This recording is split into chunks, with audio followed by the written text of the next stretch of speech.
السلام عليكم ومرحبا بكم في قناة ويتسا مع سميحة. اليوم ان شاء الله نحضر معكم واحد الطويجين بوزروك او بلح البحر، كيجي من اروع ما يكون، لذيذ بزاف وصحي ودغيا كيتحضر تقريبا واحد 10 دقائق او ربع ساعة وصافي الطويجين ديالك كيوجد بواحد المذاق هائل جدا وبطريقة جد صحية. كنتمنى ان شاء الله الفيديو ديال اليوم ينال اعجابكم وتخليوا لي التعليقات ديالكم كيف جاكم.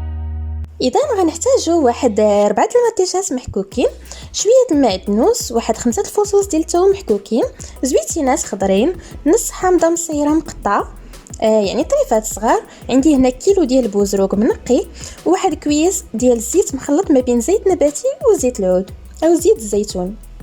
في الطويجين ديالنا غادي نحطوا ديك المطيشه يعني محكوكه 4 القطع كيف قلت لكم. غنديروا معها داك المعدنوس تقريبا واحد 3 معالق كبار، وواحد 5 الفصوص ديال الثوم. الثوم البنات هو السر ديال الحوت كامل بصفه عامه، كيعزز ليا ديك النكهه ديالو، كيجي لذيذ ديال بصح. كيف قلت لكم عندي هنا واحد الكويس صغير اولا كاس لاروب ديال الزيت مخلط ما بين زيت نباتي وزيت الزيتون. وندير واحد شويه المليحه على حسب الذوق طبعا، ما نكتروش بزاف لان عندنا الحامض مصير. غندير واحد المعلقه صغيره ديال الكمون،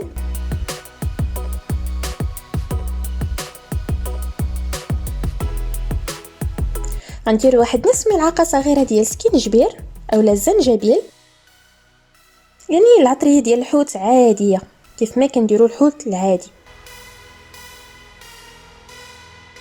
غندير واحد نص ملعقه صغيره او ربع ملعقه صغيره ديال الابزار او فلفل اسود، واحد نص ملعقه صغيره او ربع ملعقه ديال الخرقوم بلدي عواد اولا الكركم، وزوج المعالق كبار ديال التحميره اولا البابريكا. هنا كنخدم بالمعلقه الصغيره، غندير 4 المعالق صغار.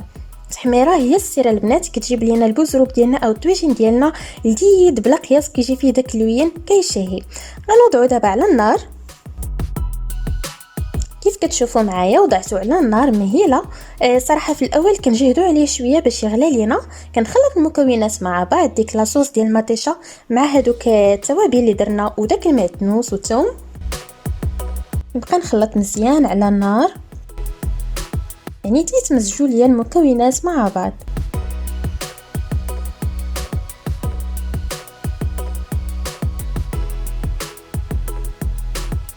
صافي تنتاكد ان المكونات كامله تمزجات ليا مزيان، وغنغلق عليه باش يتشحر ليا مزيان، وديك الساعه نعاودو نحلو عليه.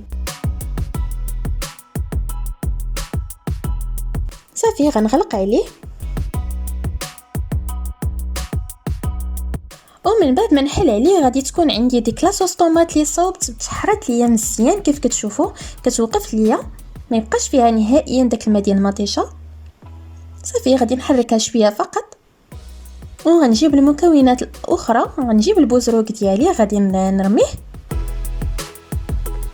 صراحه البنات هذا البوزروك اولا بلح البحر الفوائد ديالو صراحه لا توصف، وكيجي زوين بزاف بهذه الطريقه وكيجي صحي. كيف كتشوفوا درت معاه كويس ديال الماء فقط، ما نكتروش فيه الماء بزاف لانه دغيا كيطيب، وما خصوش عاوتاني نطيبوه اكثر من اللازم باش ما يجيش ليا متختخ، يبقاش هاد لي داك القوام ديالو وداك الشكل ديالو جميل.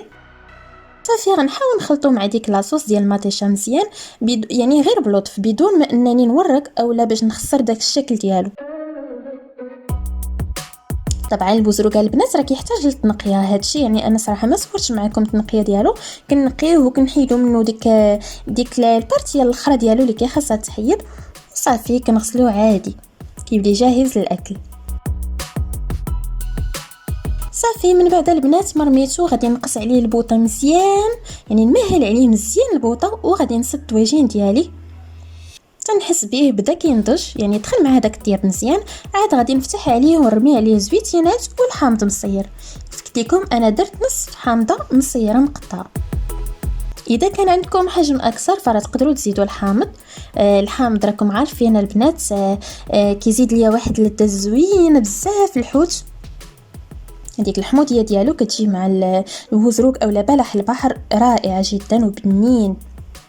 هو الحوت بصفه عامه كيجي يعني بنين بديك اللذه ديال الحامض اولا ديال الخل. صافي غادي نحاول نحرك مزيان المكونات باش داك الحامض ياخذوا لي يعني البلول كامل، وديك لاصوص طوماط كامله وداك الزيتون حتى هو. كيف كتشوفوا راه تتخلي الطياب البوزروك ديالي عاد رميتهم، ما نرميهمش من الاول باش ما تبقى لي ديك النكهه ديال البوزروك ديالي هي هذيك. صافي وغنغطي على الطويجين ديالي نخليه واحد شويه يكح وكنقدموه بالصحه والراحه. كيف كتشوفوا كان هذا هو الطويجين ديالي ديال البوزروك اولا بلح البحر. نتمنى ان شاء الله الفيديو ديال اليوم يكون نال اعجابكم وتجربوا هذه الوصفه، راه كتجي لذيذه بزاف البنات، غيحمقوا عليها الدار ديالكم وكتجي لذيذه صحيه ودغيا كتوجد. خليو لي التعليقات ديالكم وما تبخلوش ليا بلايك والاشتراك على القناه وتفعلوا الجرس باش يوصلكم كل جديد. خليكم الى وصفه قادمه ان شاء الله.